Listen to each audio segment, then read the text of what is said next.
சென்னை அரசு பணியில் உள்ள மகளிருக்கான மகப்பேறு விடுப்பு குறித்த மிக முக்கிய அறிவிப்பை வெளியிட்டார் முதல்வர் ஸ்டாலின். அரசு ஊழியர்கள் மற்றும் ஆசிரியர்களின் நலன் கருதி பல்வேறு அறிவிப்புகளை விதி 110 அன்கீழ் வெளியிட்டு தமிழ்நாடு சட்டமன்ற பேரவையில் முதல்வர் மு.க. ஸ்டாலின் அவர்கள் ஆற்றிய உரையில், நிர்வாகத்தினுடைய தூண்களாவும் அரசின் கரங்களாவும் விளங்குபவர்கள் நம் அரசு ஊழியர்கள். அகில இந்திய அளவில் நம்முடைய தமிழ்நாடு பலவகையில் முதலிடத்திலேயும் முன்னோடி மாநிலமாகவும் திகழ்கிறது.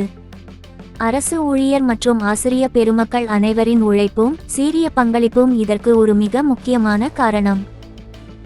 அரசு நடைமுறைப்படுத்தி வருகிற நலத்திட்டங்கள் யாருக்கும் விட்டு போகாமல் அனைத்து மக்களையும் சென்றடைய பணியாற்றும் அரசு ஊழியர் ஒவ்வொருவரையும் இந்த தருணத்தில் தமிழ்நாடு அரசின் சார்பிலேயும் தனிப்பட்ட முறையிலேயும் பாராட்டி வாழ்த்தி மகிழ்கிறேன். தற்போது அரசு ஊழியர் நலன் கருதி அவர்களுக்கான அறிவிப்புகளை வெளியிட விரும்புகிறேன் என்று 9 முக்கிய அறிவிப்புகளை வெளியிட்டார். அதில் 9வது அறிவிப்புதான் மகப்பேறு விடுமுறை குறித்த அறிவிப்பு. திருமணமான அரசு பெண் பணியாளர்களுக்கு மகப்பேறுக்காக 9 மாத காலமாக இருந்த விடுப்பை ஜூலை 1, 2021 முதல் ஓராண்டு காலமாக உயர்த்தப்பட்டு ஊதியத்துடன் கூடிய மகப்பேறு விடுப்பு அரசால் வழங்கப்பட்டு வருகிறது. ஆனால் தற்போது உள்ள விதிகளின்படி மகப்பேறு விடுப்பு காலம் தகுதிகாண் பருவத்திற்கு புரொபேஷன் பீரியட் கணக்கில் எடுத்துக் கொள்ளப்படுவதில்லை.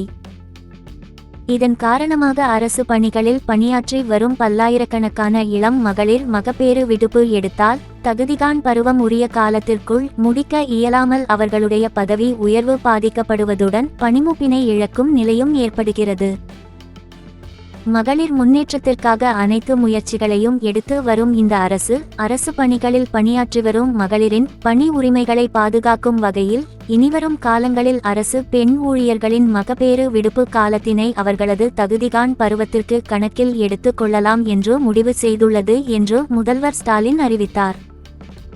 தமிழக முன்னாள் முதல்வர் கருணாநிதி வழியில் அரசு ஊழியர்களுக்கு அரணாக அரசு ஊழியர்களின் நலனில் அக்கறை கொண்ட அரசாக திராவிட மாடல் அரசு என்றென்றும் தொடரும் என்று கூறினார் முதல்வர் மு.க. ஸ்டாலின்.